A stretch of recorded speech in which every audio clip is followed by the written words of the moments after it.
Les fouilles d'Amontet, Égypte, 1935. Ma chère conscience, je sais pas ce que tu veux réellement me dire. Je comprends pas tout ce que tu tentes de me dire d'ailleurs.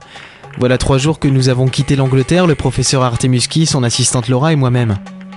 À la recherche de 2 pierres précieuses censées représenter les yeux d'un ange, nous avons été rejoints par Hakim Wilde, notre guide, pour effectuer des fouilles dans les ruines du temple d'Amontet, au sud de la grande pyramide en plein milieu du désert. La salle centrale du temple, encore enfouie sous le sable, garderait en son sein un ou plusieurs indices permettant de définir le voyage des pierres dans le monde, et peut-être même de les localiser. C'est chouette comme idée, hein, si ce n'est que pour l'instant, on crève de chaud, mon feutre me colle à la tête, et le professeur Key est atteint d'une diarrhée aiguë. Aïe, j'ai fini! Pouvez-vous m'envoyer le papier, monsieur Buxley?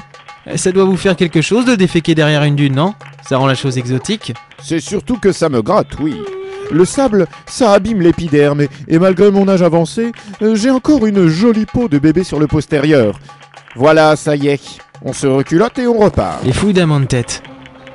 Imaginez que vous ayez perdu un shilling sur une plage, hein, et que, comme par magie, vous en apercevez un coin dans le sable.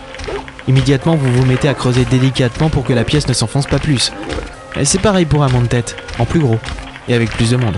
Creusez doucement, voilà! Si jamais vous cassez quelque chose, foutez sur place! Il m'a l'air peu commode, ce Hakim.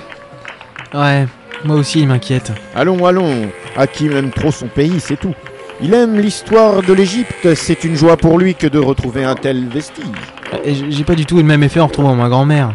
Le voilà reparti dans ses histoires de famille. Professeur, je crois que nous avons fait une découverte importante! Le cerveau de Laura. Vos couilles? Quelle vulgarité! Oh mon Dieu! Il faut que j'aille derrière les dunes. Bon, cette fois c'est vous qui l'accompagnez, hein, pour lui passer le papier. Sale traître. Venez voir, monsieur Buxley, venez voir! C'est un trou. Ouais, mais pas n'importe quel trou! Un trou égyptien? Ah non, nous avons creusé le plafond de ce que je pense être la salle principale. Quelqu'un est descendu pour y jeter un œil? Je pensais que vous iriez. Évitez-vous de penser à Hakim, c'est dangereux. Surtout pour moi. Voici une corde, et voici la torche. Yalla! Mes hommes vont vous aider à descendre. Ils se jetèrent sur moi pour enrouler la corde autour de mes hanches. J'avais l'impression d'être une princesse qu'on habillait avec déférence. J'ai même failli tomber amoureux d'un gros moustachu. La torche, s'il vous plaît, Hakim. Oui, voilà. Je comprends pourquoi on vous surnomme le sauvage, Hakim. C'est sûrement dû à vos manières. Wild! Appelez-moi Hakim Wilde! Descendez-le! Et j'ai glissé dans le trou avec l'étrange impression de m'enfoncer sous le sable. La corde me serrait les hanches. La torche distillait une lumière dansante sur de vieux murs peints. Il y avait quelque chose de tellement romantique dans ce lieu que j'étais prêt à me rouler une pelle. Vous voulez une pelle? Non, ça va, je suis pas encore arrivé en bas, Hakim. Je sais même pas si je vais devoir creuser quoi que ce soit ici. La salle était relativement vaste, encadrée par 4 grandes colonnes de marbre. Ici et là, des morceaux de pierre gisaient, poussiéreux, sur un sol aussi sale que la grille d'un barbecue. Une fois à terre, j'ai tiré 2 fois sur la corde pour qu'il lâche du lest. Monsieur Buxley! Wouhou! Je vous vois d'en haut! Vous êtes tout petit! Vous me rappelez de mauvais souvenirs, professeur, vous voulez pas venir? Alors, on touche le fond, Buxley? Vous êtes descendu bien bas, là, hein? Ouais, venez donc me rejoindre au lieu de vous moquer. Il y a sûrement des tas de choses intéressantes à l'intérieur. Oh! C'est tellement excitant! Non, ça a rien d'excitant, professeur. Il a raison. C'est pas du tout excitant, professeur Key. Retenez-vous, je vous en prie. Ils me rejoignirent tous les deux, un par un. La salle principale du temple d'Amontet.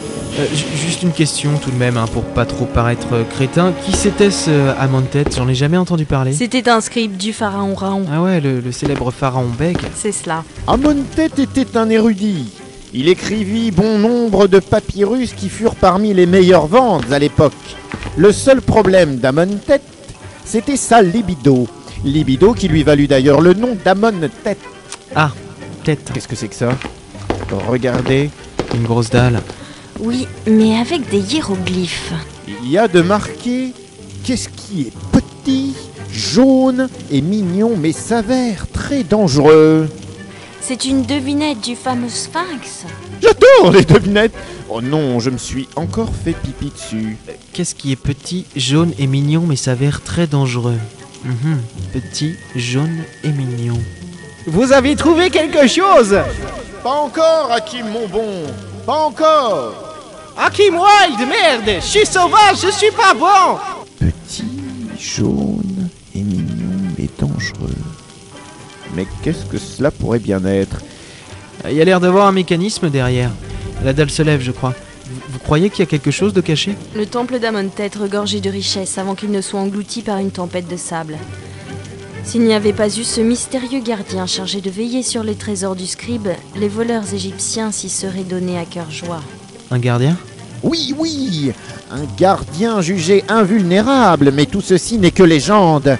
N'y prêtons pas attention, occupons-nous plutôt de cette devinette. C'est sûrement la clé servant à enclencher le mécanisme d'ouverture de cette dalle.